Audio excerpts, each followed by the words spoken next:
সুপ্রিয় শিক্ষার্থীরা, অনার্স ভর্তি রেজাল্ট নিয়ে গুরুত্বপূর্ণ আপডেট তথ্য আজকে জানাবো এই ভিডিওতে। দেখো, ভর্তি পরীক্ষার ফলাফল নিয়ে কিছু গুরুত্বপূর্ণ তথ্য রয়েছে। জাতীয় বিশ্ববিদ্যালয়ের রেজাল্ট এবারে বেস্ট একটা রেজাল্ট দাঁড় করাবে বলে আশা করা যায়। অর্থাৎ তারা অলরেডি ঘোষণা দিয়েছে যে আমরা চেষ্টা করব সুন্দরভাবে সঠিকভাবে যেন একটা গুড রেজাল্ট দাঁড় করাইতে পারি। এখন অনেক শিক্ষার্থী একদম দুর্বল, তাদেরকে কি ভালো কলেজে দিতে পারবো? কখনোই আমরা ভালো কলেজে দিতে পারবো না। আবার অনেকে দেখা যায় যে একদম হাই লেভেলের শিক্ষার্থী, তাদেরকে আমরা নরমালি কোনো কলেজে দিতে পারবো না। এইটা কিন্তু শিক্ষা বোর্ড বা জাতীয় বিশ্ববিদ্যালয়ের অধীনে যে কর্মকর্তাগণ আছে তারা কিন্তু স্পষ্টভাবে বলে দিয়েছেন।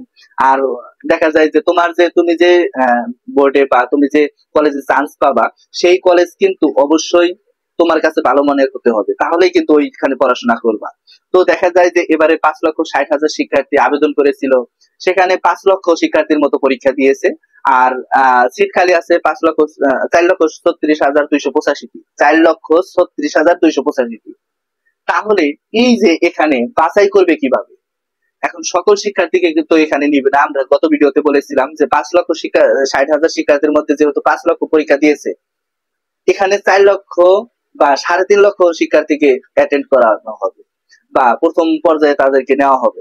এখন ফার্স্ট মেরিট লিস্টে চান্স পাবে বেশিরভাগ শিক্ষার্থী, আবার অনেক যাচাই বাছাই করে কিন্তু তাদেরকে চান্স দেওয়া হবে। এখন দেখা গেছে যে তারাই চান্স পাচ্ছে যারা একুরেট 100%, দেখা যায় জিপিএ ভালো প্লাস পরীক্ষাও ভালো দিয়েছে। এখন অনেকেই পরীক্ষা খারাপ দিয়েছে, তারা কি ভালো কলেজে চান্স পাবে? না, কখনোই পাবে না। আবার অনেকের জিপিএ খারাপ আছে, তারা মানে ভালো পরীক্ষা দিয়েও ভালো কোনো কলেজে চান্স পাওয়ার সম্ভাবনা নেই।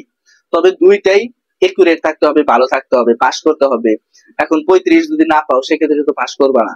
আর এবার রেজাল্ট দিতে দেরি হতে পারে, কারণ প্রথম রিলিজ স্লিপে বা প্রথম যে মেরিট আছে সেখানে নিজ বোর্ডে মূল্যায়ন করবে, পরবর্তীতে ন্যাশনাল ইউনিভার্সিটিতে সাবমিট করবে।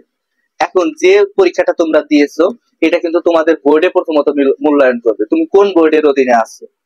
সেই বোর্ডে যখন তারা ওই খাতাগুলো দেখবে বা ওই এমসিকিউটা দেখবে, দেখার পরে এইটা কিন্তু মূল্যায়ন করে মানে ন্যাশনাল ইউনিভার্সিটির কাছে পাঠাবে।